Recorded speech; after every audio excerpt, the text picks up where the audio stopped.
Welcome to our Power BI Masterclass. We are a community of authors who share daily Power BI tutorials, tips and tricks, guides and much more. Subscribe to our channel to get our free content. Today we deep dive into strategies for optimizing large fact tables in Power BI.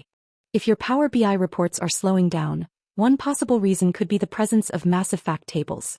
In this video we will explain why fact table optimization is critical, and share proven strategies that keep your reports fast, refresh times manageable and memory under control. Let's dive in. Core strategies for managing large fact tables are: use incremental refresh.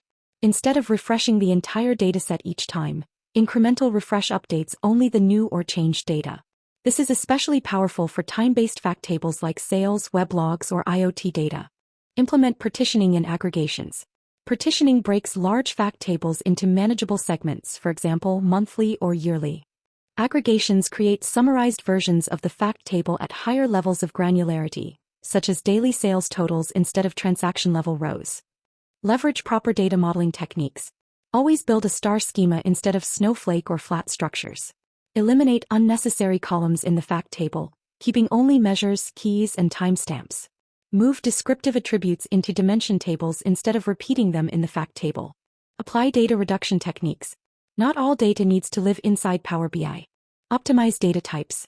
Column size directly impacts storage and performance. Use the smallest data types available.